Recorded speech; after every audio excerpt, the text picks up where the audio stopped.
계속해서 박용진 후보의 주도권 토론 시작하겠습니다. 예, 저는 정세균 후보님께 질문 드리겠습니다. 제가 코로나 경제위기 극복을 위해서요, 법인세 감세, 그리고 소득세 감세, 이 동시감세 공약을 내놨습니다. 그랬더니 뭐 좀 난리가 났어요.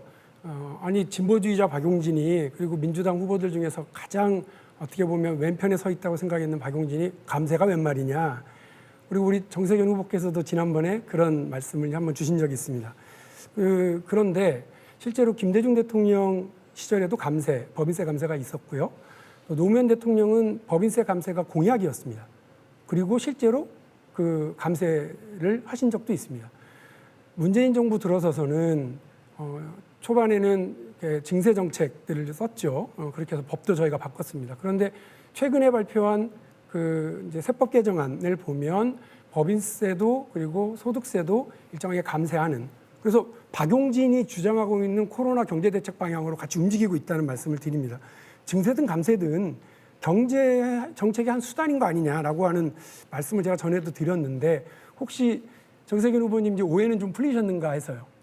예, 뭐 여전히 저는 사실은 지금은 국가 재정이 너무 어렵기 때문에 이제 국가 균형 발전을 위해서 지방에 가는 대기업에게 감세를 한다든지 법인세를 감면한다든지 이런 그 특수 목적을 가지고 하는 것은 찬성이지만 전체적으로 세수를 줄이는 것은 굉장히 조심해야 된다는 생각이고요.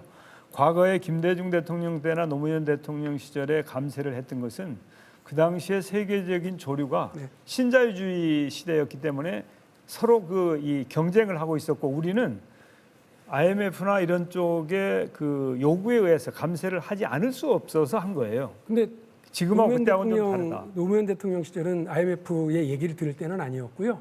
그러니까 오히려 글로벌 경쟁을 위해서 그렇게 했었다고 제가 이해를 하고 있습니다. 그리고 이제 이재명 후보께 비슷한 질문입니다. 제가 코로나 위기에 처한 서민과 중산층을 위해 말씀드린 대로 근로소득세, 사업소득세를 감세하겠다는 공약을 내걸었습니다. 그러니까 실질 소득이 줄고 있는 임금 노동자들은 물론이고 정말 피눈물 나는 우리 자영업자들을 위해서도 필요한 조치라고 생각을 합니다. 다만 부동산 임대소득 그리고 금융자산에 대한 이자소득에 대해서는 증세하자. 그리고 10억 이상의 슈퍼리치에 대해서도 증세하자는 것이 저의 생각입니다. 무조건 뭐 감세, 무조건 증세 이런 게 있을 수가 없거든요. 어떻게 생각하십니까? 아주 적절한 말씀이십니다. 이게 제도라고 하는 게 증세 감세를 한다면 모두 일률적으로 감세할 일이 아니고, 증세가 필요한 영역은 증세를 하고 또 감세가 필요한 영역은 감세를 하는데, 예를 들면 부동산 투기를 막기 위해서 보유세 비율을 올리자. 대신에 국민들의 저항이 크니까 그걸 기본소득으로 지급하자. 아까 말씀하신 탄소세가 산업전환 목적세라고 하시는데 사실은 그건 아니거든요. 탄소세를 부과하면 물가가 오르지 않습니까? 예. 그러면은 그 부담을 줄이기 위해서 국민들에게 일정 부분은 돌려줘야죠. 그런 증세는 필요하다.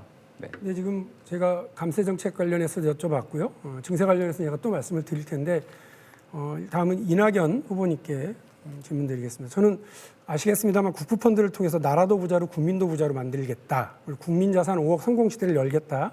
이렇게 약속을 드렸습니다. 핵심은 이 국부펀드에 세금이 동원되는 게 아니에요. 땀 흘려 내가 번 돈, 우리 국민들이 번 돈, 내 자산을 키우는 건데요. 다시 말해서 내 돈, 내 산이라고 하는 그런 프로그램이 될 수 있습니다. 국민 누구나 참여 가능하고 또 자기 월급에서 꼬박꼬박 적립해서 자산을 형성해가는 과정입니다. 우리 국민들은 나라 돈 내 맘대로 쓰는 대통령 원하지 않으세요? 또 엄청난 세금 물 쓰듯이 하는 대통령을 원하는 것도 아닐 겁니다. 국민의 노동과 노력이 존중받고 보상받는 그런 대통령, 나라를 만들 대통령을 원하고 계실 텐데, 이와 관련해서 이낙연 후보님께서도 자산 성격의 그 군대를 제대하면 한 3천만 원을 주는데 그것도 세금으로 동원하시는 거잖아요. 혹시 이것도 엄청난 부담이 되지 않겠습니까? 네, 그 정도로 생각하지는 않고요. 아까 여러 차례 말씀드린 대로 그 사회 출발 자금은 지금 있는 그 사병들 월급을 공약대로 올리고요. 그리고 내일 준비 적금을 좀 더 개선하고 거기에 약간의 지원을 더 얻는다면 가능하리라고 생각합니다. 제가 정말 걱정하는 건 그런 겁니다. 우리 후보님들이 이재명 후보께서는 대학 미진학자에게 1,000만 원, 그리고 말씀드린 것처럼 이낙연 후보는 군 제대하면 3천만 원, 또 우리 정세균 후보는 미래 씨앗 통장이라고 해서 청년 되면 1억을 이렇게 주겠다고 하시는데 그게 다 세금입니다.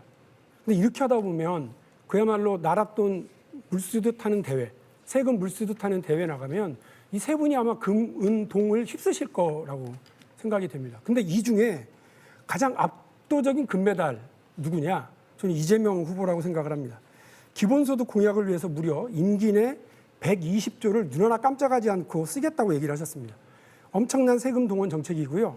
이를 위해서 또 증세도 아까 말씀드리신 것처럼 너무 쉽게 얘기를 하십니다. 이러다가 일본의 잃어버린 30년 따라갈 것 같은 걱정을 저만 갖고 있는 것이 아닙니다. 대한민국이 그렇게 어떤 망국의 길로 가서는 안 되는 것 아니겠습니까? 국민들께서는 윤석열 후보가 대통령 돼서 국민들 120시간씩 일시킬까 봐 겁이 나고요. 이재명 후보가 대통령이 되면 120조 세금을 막 쓰게 되지 않을까 이런 그렇게 겁을 내고 계십니다. 이렇게 돼서는 안 되는 것 아니냐고 하는 것이 제 생각이라서 이재명 후보님 어쩌려고 이렇게 하시는지 본인이 그 동원하겠다고 하는 기본소득에 월 2만 원씩 하려면 20조, 월 8만 원씩 하려면 60조가 들어가서 4년 동안 첫 해는 안 한다고 그러셨으니까요. 4년 동안 무려 기회를 120조입니다. 좀 주시면 예. 세금을 물 쓰듯이 이렇게 말씀하셨는데 이제 있는 세금을 막 쓰면 물 쓰듯이가 되겠지만 그 물을 만들어가면서 쓰는 것은 물 쓰듯이 하는 건 아니죠.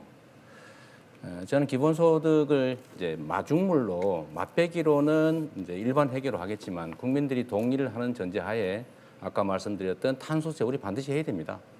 또 국토보유세 안 하면 부동산 투기 막을 수가 없습니다. 이런 새로운 재원을 만들어서 이제 물가 상승에 대한 국민들의 부담도 줄이고 한 이 가지만 정책에 대한 저항을 줄이기 말씀을 위해서 할 수 있다. 우리- 네, 그렇게 말씀드리겠습니다. 우리 정부가요. 9차례의 네, 1분 찬스 활용하실 수 있습니다.